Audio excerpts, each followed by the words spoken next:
Good evening, morning, afternoon. Welcome to episode 189 of the Michael Lab Show.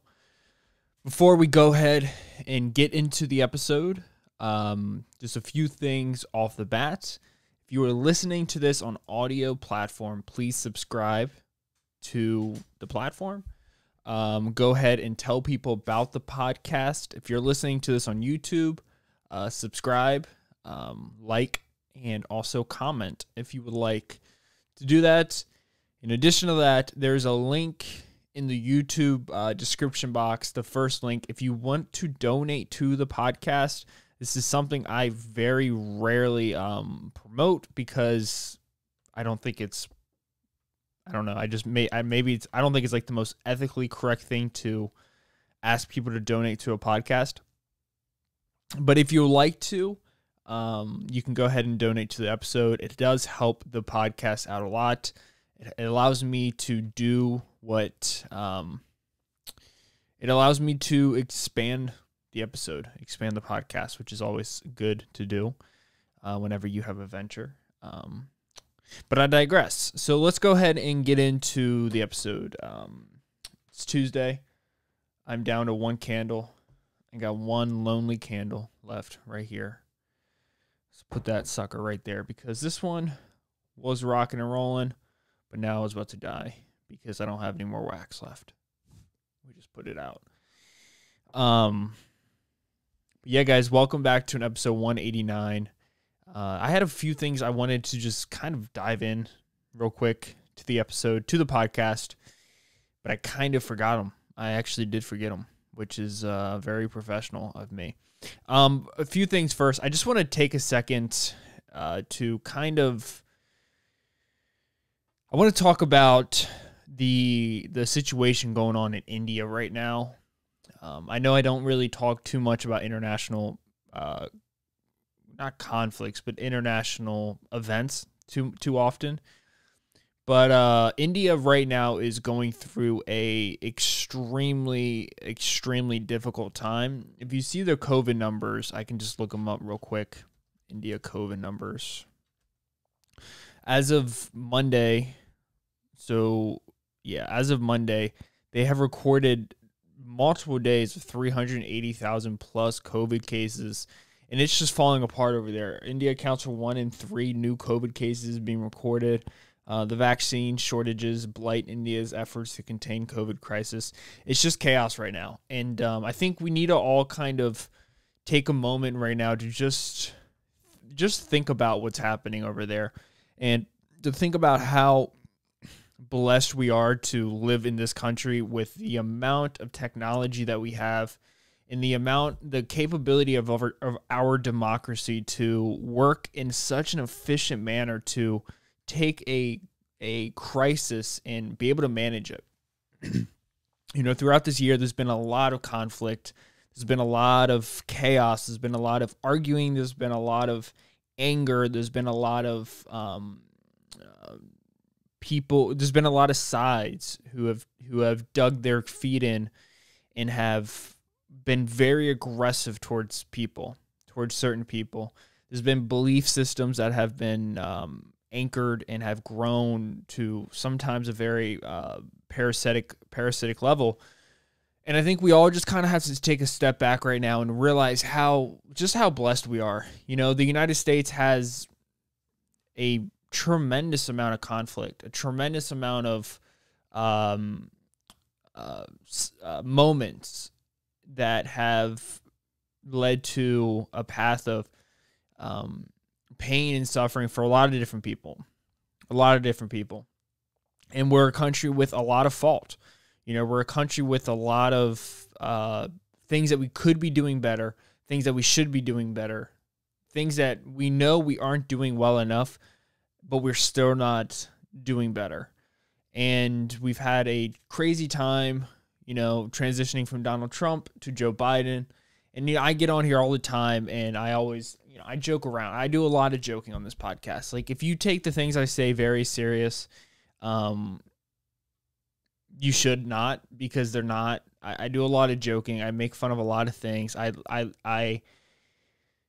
have fun with this show. You know, it's just fun for me. Like, it's kind of weird because, you know, there's enough people that listen to it now where I know I can see how many downloads I get. I can see that there's a tremendous amount of people who have heard of the show, who have listened to the show. And you can sometimes look at it as it can kind of get in your head a little bit, because I've been doing it for almost 2 years now. You know, almost 200 episodes, and I've said a lot of things, and I've done a lot of things on the show, and I might have said things before that I'm not the most proud of, or I might have said things before that I don't agree with now. But the show is intended just to kind of give people a 40-minute break of their day, to just kind of let them sit back, laugh, think maybe. Hopefully, contemplate new ideas that they maybe haven't heard of before. And I think that's kind of what this year has led to. I think there's a lot of new ideas circulating this country right now. And I think it's very important, as we continue as a civilization, especially as we continue as a country, we continue to let new ideas seep into our head and really spend time trying to dissect them and break them down and look at them from all angles, and, look at them from different perspectives, because it's very important that we don't get locked into our ideologies, and that we continue to open our arms up to different outlets, different people out there, because that's how a country continues to grow. That's how a civilization continues to grow. That's how people come together, by accepting viewpoints. You don't come together by trying to develop one perspective.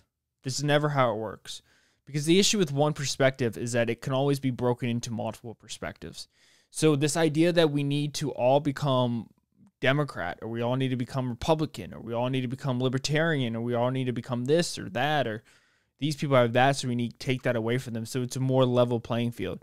We need to not go for a level playing field. We need to understand where the playing field is, and we need to understand the people playing on the field. We need to understand cultures. We need to understand races. We need to understand religion. We need to understand each other. What we really need to do, and this is, I think, the most crucial part out of everything, is we need to allow ourselves to make mistakes. We need to allow people to say the wrong thing. We need to not continuously take things out of context. We have to give people the benefit of the doubt. As a person, you're a person, we're all people. I'm sure there's times in your life where you've said something and you've been caught up in a position where it's come back to bite you. And it may not be because what you said was wrong, but the way it was taken was wrong. And I think there's a lot of that happening right now. I think there's a lot of words being spoken that are taken out of context and are kind of shaped in a way to prove a more vicious and evil perspective. I think there's a lot of leveraging right now of regular ideas being used as evil. I've seen on Twitter plenty of times that Republicans are white supremacists, and that, if you're a Republican, you're racist, or if you're a Republican, you're a Nazi. And it's like, I don't think that's fair. I've been watching a lot of history on World War II, and it's really fascinating. Like, it's a really good documentary. It's on Netflix. It's called World War II in Color. And I feel so old. I feel like a middle-aged father watching it. But it's really fascinating because you see kind of you see this crumbling of a whole region of the world. Post World War I, there was a lot of poverty, right? There was a lot of there was the Treaty of Versailles, I think it is. The Treaty of Versailles, let's just go with that. Was this idea that it was a treaty to end all wars. World War I was intended the war to end all world wars. And that led to a very a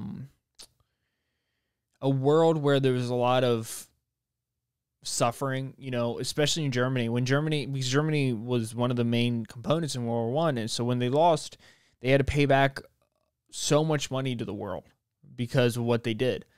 And it left a whole country of disgruntled people, angry people, people who have had land taken away from them. Hitler believed in land that was in Poland, that was Germany's land, and it shouldn't have been taken away. But it's a really fascinating documentary because you can just see how hopeless people, people who feel disgruntled, people who feel left out, can turn in they could be controlled in such an evil manner, and it can lead to a whole world led by dictators. Hitler, Stalin, what's his face, the dictator of Italy, Jesus Christ, dictator Mussolini, the dictator of Spain, what's his name, which I didn't even know about, dude. I didn't even know there was one. Francisco Franco. You can have all these dictators, and it's scary, man. It's scary to see when the countries start to turn on each other. And it's even scary to see when it's in your own country where people start to turn on each other. We can't do that. We can't do that. We can't have that. We got to have people come together. Not everybody just because somebody does not see something from your perspective, which is just because somebody is maybe conflicting or their ethics are conflicting with your ethics, does not mean that that's a bad person. It could mean that. It could mean that person is a danger to society, but not always, And, most of the time, people are a lot happier when they're heard, not when they're argued with, from my perspective.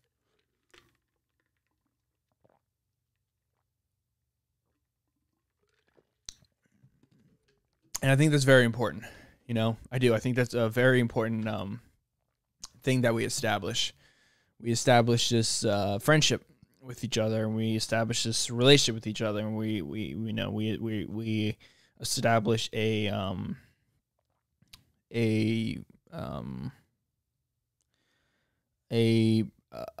positive and happy banter instead of arguing. I don't think arguing is gonna get us anywhere. I think we have to just kind of come together and be good for each other, and be kind to each other. But yeah, that's really all I got to say. I just, you watch this thing happening in India, and it breaks your heart. It's hard to see, and you don't want people to have to suffer the way they're suffering, and you wish this is something more you could do, but this is just the reality. And, it's even harder because they have so many vaccines. They're distributing so many vaccines. I mean, not more than we are, but pretty much almost amount of vaccines. If you look at United States COVID vaccine, we've given out 147 million dosages. And then if you look at India, they've given out 126 million. But they've given out 126 million vaccines. That's only 9.3% of their population. Whereas if you look at us, that's 147 is 44.8 million, or 44.8%. That just goes to show that's what happens when you have so many people living in one area. I mean, India is so densely populated. It's crazy how many people live there. United Kingdom, 51.8% of their people are vaccinated. So it's looking good, though. Overall, I say that, but overall in this country, New York's saying that they're going to be reopened July 1st, and that's a bold statement to make. I was really uplifted, honestly, when I heard that. I was like, really? That's ballsy for not Rudy Giuliani, just Meredith Blasio to come out and say, yep, we're opening July 1st, fully open. And in your head, you're like, really? That's crazy. That's only 2 months away. May, June, July. 3 months away. That's going to be here before you know it. But honestly, I think it's about time, especially if you've been vaccinated. If you've been vaccinated, I think it's I don't know. I think there's a point where the the negative outweighs the positive, and I think right now we're on that line. Especially it's really, it's difficult. It's hard to watch when you see states like Florida and Texas and Arkansas, Wyoming, Montana, Dakota, South Dakota, North Dakota, Texas, Mississippi, Georgia. When you see these states, it's kind of, they're open and it looks fun and they look happy. They look like they're doing the damn thing, and we're over here just kind of not like.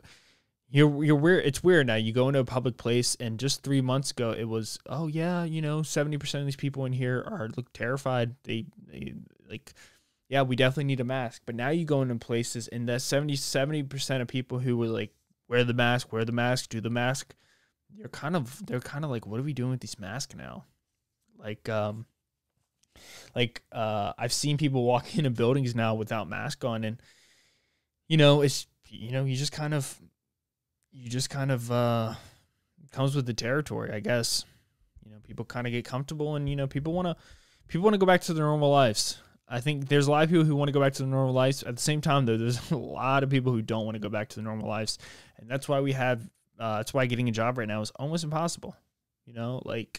Or not get a job. Get a job is really easy right now, but restaurants to maintain people at jobs is like, restaurants, businesses, local businesses, like people do not want to work right now. I think people got comfortable with just giving free money out from the unemployment that they don't want to work anymore. It's almost like people forgot how to work during lockdown. Like, it's really weird. Like, just drive down your main street and go to your closest city. Go to your town. Go to your town square. Look at like the jewelry store, or like the the clothing store, or look at the Chipotle, or look at the McDonald's, or look at the local restaurant, or look at the Applebee's. You're gonna see chefs needed, cooks needed. Here's a $400 bonus if you sign on. We're gonna start you at $15 an hour. Just like, there's a lot of job opportunities out there right now, but people just aren't working. People just aren't working. People would much rather just be on unemployment, which, honestly, as much as I go like, oh, that sucks. Like, I wish people would actually work. You can't blame people for wanting unemployment when they get paid more.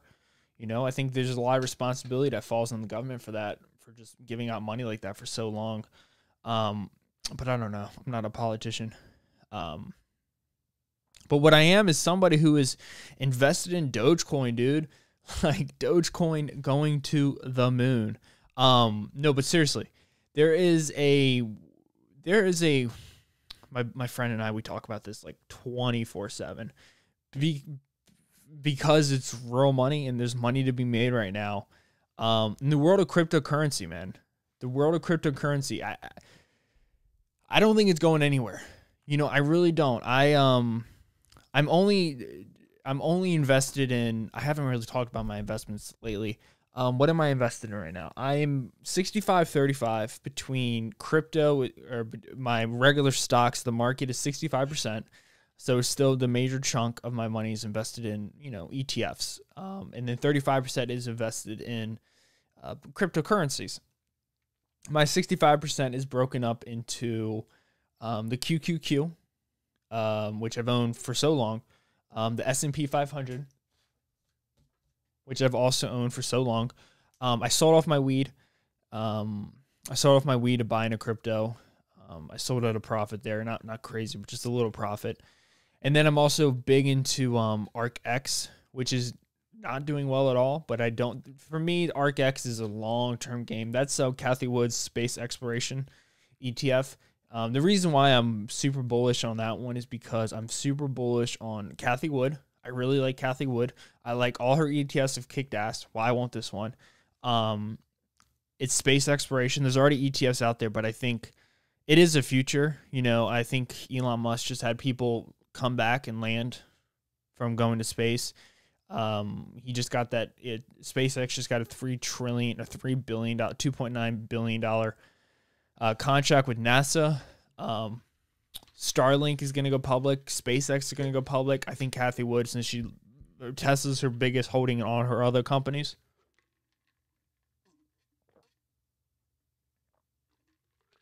I think she's going to make Starlink and SpaceX, her second biggest holding in ArcX. So I'm super bullish on those companies. So I'm super bullish on ArcX.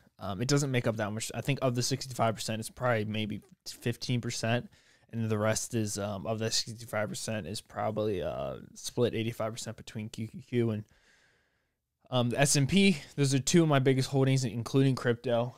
I still DCA. I still I just invest in those weekly. Nothing crazy, like $40 a week. I think currently I'm only investing about $480 a month into the market, and then spontaneously putting money into cryptos. But the cryptos, what's really been making me money. And I know there's a lot of, say what you want about cryptocurrency. There's a lot of speculation around it. Is it just a bubble? Is it just here to, is it going to go away here soon? And you hear Warren Buffett and you hear Charlie Munger talk over the weekend about how Bitcoin, literally Charlie Munger said Bitcoin is like one of the most evil things in the world. And then you have Warren Buffett saying that these apps are gamblifying stocks, which is, fine. Like, this is my thing. Like, I love Warren Buffett. Don't get me wrong. I think he's one of the greatest investors of all time. Charlie Munger, I don't think he is. I think Charlie Munger just kind of rode the tailwinds of Warren Buffett, if I'm being perfectly honest with you. He just seems like the angry, jealous stepbrother. But Warren Buffett's incredible. He's a great investor. He's a long-term investor. He knows what he likes, and that's what he gets. So you can't really be mad at these guys, but I think they're wrong. I think they're wrong about cryptocurrencies. I don't think they're going anywhere. I think once technology companies are invested in cryptocurrencies, and if tech is the future, that makes crypto the future. It's just that simple. In my eyes, there's no way around it. There's no way around it. Value is what is things become value when enough people collectively say it has value.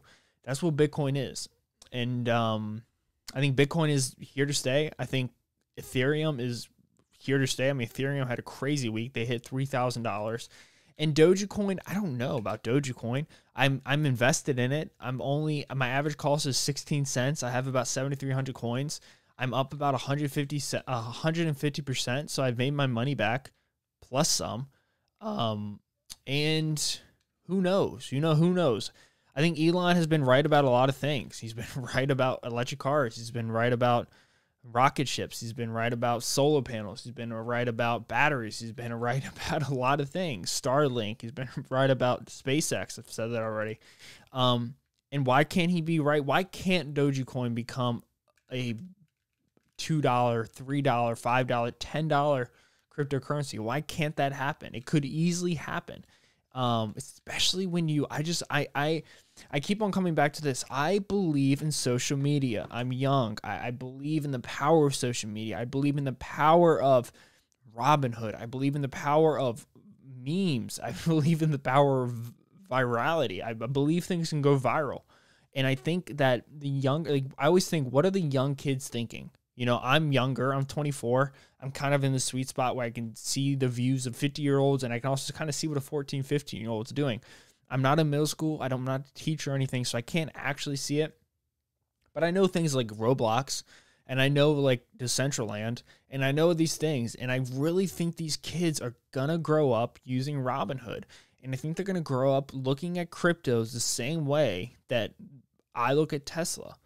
As, I wish I invested in that, except they're going to be invested in that. I really do believe that, and I don't see why that cannot be true. I really don't. And, you have people like Warren Buffett who still aren't bullish on Tesla. So it's like, how much can you listen to? You can't listen to everything that everyone says, right? So if that's true, then especially Warren Buffett, you can't listen 100% what he says. He's wrong about a lot of things. Now, he's right about Apple. He was right about Coke. He's right about Exxon. He's right about a lot of things. But I don't think he's right about this one. I think crypto is here to stay. I think Bitcoin will hit a $1 million price eventually. Whether it be 2030, I don't know. I think Dogecoin will hit $1. Homeboy going on Saturday Night Live is going to be huge for it. I think it could even hit 50 cents by then. I mean, heck, dude, just today it's up. Today, I'm recording this on Monday. It's up. It's at 40 cents today. It's up 50% the last week. It's up 600% the last month. Like, and that's just the power of social media, man. That's just people buying. Buy. Ethereum is another one. That thing hit $3,200. Like, that's crazy, man.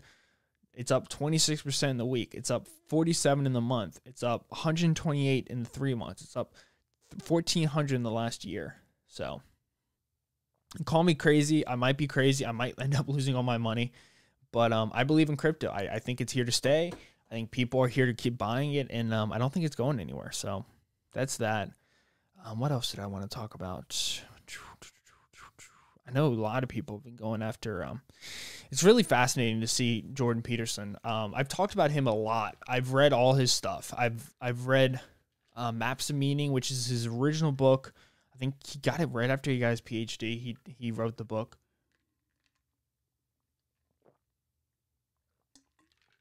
It's basically the structure of belief, the architecture of belief. It breaks down thought. Why do you believe what you believe? You believe certain things. Why is it that thing is the thing that came out for you to believe in? How do you believe? What do you know when you believe? When do you know you believe something fully? Can you believe in something fully? The book is basically just it's a breakdown of the Bible in a lot of ways. It's a breakdown of stories, Greek philosophy. It's a book about the philosophies of Carl Jung.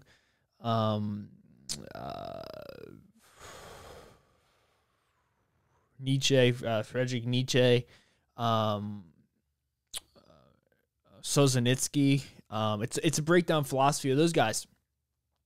So between that book, Maps of Meaning, 12 Rules for Life, which I listened to, I didn't read it. I think I do want to read it though, but I did read his Maps of Meaning, 12 More Rules Beyond Order. Incredible book. Everything top to bottom is incredible book. But you watch this guy. So they the man they couldn't cancel.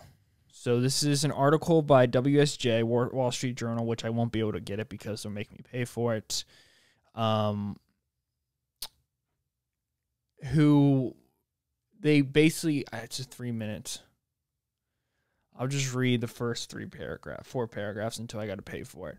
The term cancel culture, like political correctness, before it is a comical expression for the ugly cultural pathology. To be canceled, an older, closely related term is blacklisted, is to have your public persona or influence assailed, typically by a sizable mob, for some real or perceived offense against progressive orthodoxy, whatever the orthodoxy may hold at the moment. For that to happen, you must possess some form of authority in the first place: an academic post, a political office, a role in the entertainment industry, employment with a mainstream media organization, in quotes, a voice as an intellectual or imaginative writer. But the targets of cancelization, having derived from legitimacy from conscious left liberal culture, are typically not very good at defending themselves or even understanding what happened to them. Often they apologize despite having said or done nothing wrong, which only emboldens the cancelers, or they fall back on pieties from free speech in the marketplace of ideas, as if their tormentors still believed in those principles. One target of canceling, who is able to speak intelligently about it, is Jordan Peterson, the University of Toronto clinical psychiatrist, YouTube lecturer, and author of 12 Rules for Life, Antidote to Chaos, and Beyond Order. If you're an ordinary, curious person, Mr. Peterson won't strike you as a likely target for moral outrage. He brings together a dizzying array of texts and traditions, Jungian psychoanalysis, the Hebrew Bible, and New Testament, Friedrich Nietzsche, Soren Kierkegaard, and much more, to formulate basic lessons or rules about how humans might overcome their natural tendencies to lassitude and savagery. His books, podcasts, and lectures are impressively argued, frequently insightful, and occasionally abrasive presentations of various principles of wise living. I don't share some of Mr. Peterson's philosophical premises and find in his works points of disagreement, but there is much to appreciate nothing sinister in them. 20 years ago, few people might have considered him the intellectual, subversive, and moral monster many claim now him to be. A few will. So basically, what I just read, in short, they try to cancel him. They try to say these things about him. And I think this is true for everything. There's always, if you know who you are, and if the people around you know who you are, you can always win, and you'll never be canceled, and you will never be blacklisted. It's when you don't know who you are, you don't know your beliefs, people around you don't know who you are, they don't believe in you. That's when trouble arises. And for Jordan Peterson, he knew who he was. The people around him knew who he was. His listeners, his readers, his supporters, like me, I'm a staunch supporter of him. I think he's incredible. I think he's one of the single people in my life who has saved me. And when I was in therapy, I listened to him just like 3 times as much as I listened to my therapist. I basically listened to him, and then I would go to therapy and I would try to like parse out what he said. I was reading so much at the time of him. I was reading so much about just so many different things. And he was true to himself. He's a positive person. He's a real person, but he challenges so many thoughts. He makes these jumps where if you have this, it can lead to that, which leads to this, which Hitler comes. And he's always been very weary of that. He's a staunch supporter of free speech, and free speech is one of those things that is so contradictory, because people who believe in free speech are canceled because of free speech. And the people who don't believe in free speech, they cannot believe in it because of free speech. See what I mean? It's a very conflicting stance to take.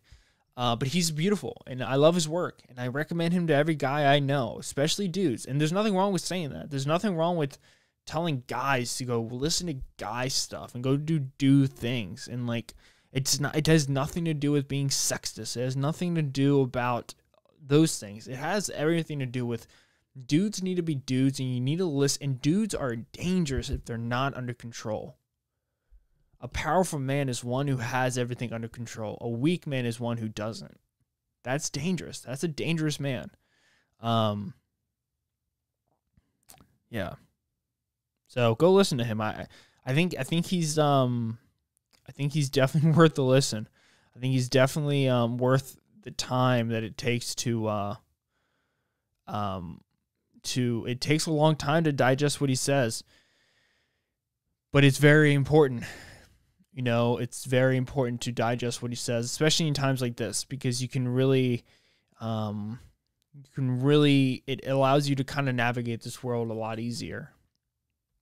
I didn't watch the draft. Not really my thing. I know a lot of people love the draft. I know I have friends of mine who it's a whole thing that they do. It's what they do. It's their night out, and it's like, I'm a Packers fan, so Aaron Rodgers says he doesn't want to play for the Packers, and I'm like, yeah, of course he doesn't want to play for the Packers. The Packers don't help him. They don't do anything for him. He's kind of the whole team. But it wasn't really my thing. Like, I don't even know who the Packers picked. I know that they picked a cornerback. I don't know his name. I don't know what college he went to. I don't know anything about it. I'm the worst sports person. I like sports, but I'm not like a big fan of it. I guess I like baseball the most, but if it's like football season, maybe football the most. It's last year I liked it a lot because the Packers went far in the playoffs, and it was lockdown. It wasn't lockdown, but it was COVID. I didn't know what else to do, so I watched it.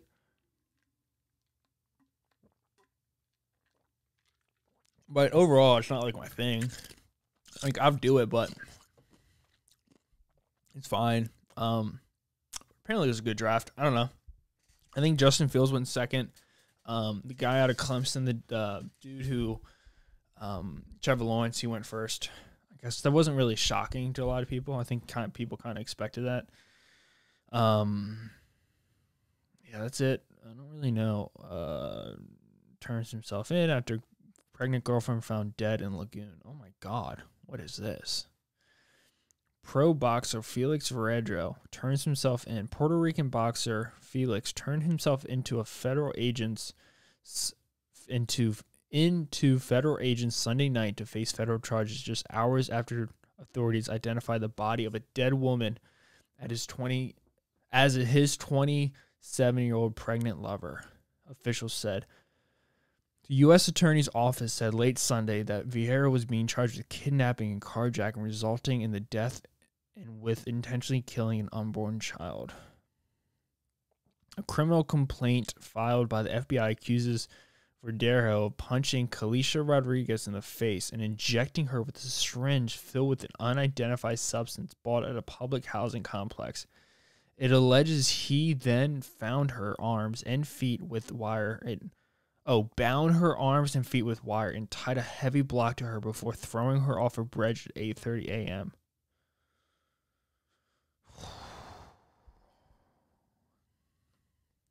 The complaint states that Verredero then shot at Rodriguez's body as he stood on the bridge. The complaint says a witness it did not identify helped Verredero kidnap and kill Rodriguez. Rodriguez was found in a lagoon near the U.S.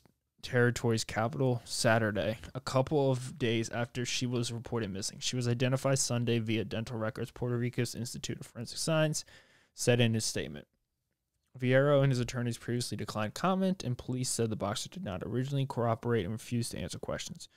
Rodriguez's family said she was pregnant with Verredero's child. Kelia Ortiz, the victim's mother, told reporters that her daughter had called her before she vanished Thursday and told her that Verredero was going to her house to see the results of her pregnancy. God, dude. That is so sick, man. He tied her up, injected her with the medication, and then shot her into the water. He's a Puerto Rican professional boxer. He competes at lightweight. He's an amateur. He represented Puerto Rico at the 2012 Olympics. What a piece of garbage, man. And, like, if you look at his pictures, man, he looks like a fine dude. But, Jesus Christ, man, can't judge a book by its cover. Just because he's smiling doesn't mean he's a good person. God, dude, that's freaking brutal. She was pregnant. He didn't want a kid. And tied her up like a pig, dude. Tied her hands and feet together. Tied her up like a pig. And then injected her, I don't know, heroin maybe? God, dude, that is so disgusting, man. Humanity is broken in so many ways, man. So many ways. I don't know. I don't know how we make it as far as we do. I really don't. I mean, we are just.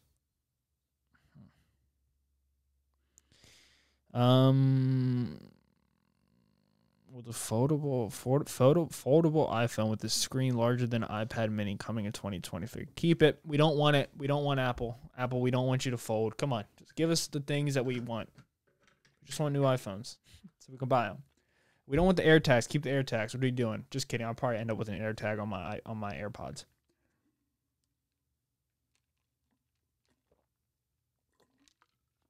Apple Watch likely to gain blood pressure, blood glucose, and blood alcohol monitoring. How the hell does it do my blood alcohol? You like lick it? You probably blow on it. That's probably exactly what it does.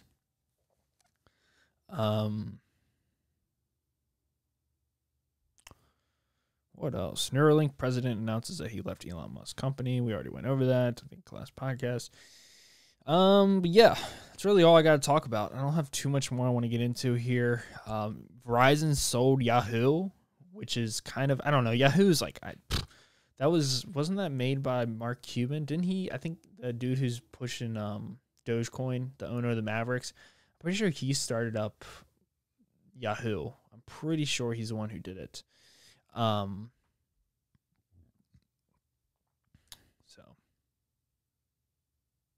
I saw that CVS is extending its. They're gonna start doing therapy out of their locations, which I find very fascinating. It just kind of shows that just kind of shows where the world's going. Digital dollar project to launch 5 U.S. bank digital currency pilots. Whoa, they are doing it. Digital currency. Federal digital currency. I think they should just adopt Bitcoin and let it rip that way. But I'm not one of the smart guys. I'm the dumb guy. But that's it, guys. That's all I got to say. Thank you guys so much for listening. I'll catch you guys in episode 190 of the Michael Lab Show on Thursday. School is finally finishing up. I got my internship. I'll talk about that next episode. I got my freaking internship. I'm so excited. I literally screamed in my car. I think I might have talked about that already. These weeks just kind of flow into one, and I'm so confused about everything all the time. Love you guys. Thank you so much for listening. Bitcoin is surging again. I mean, Dogecoin is. Thank you guys. I'll catch you guys in the next episode. Peace out. See ya.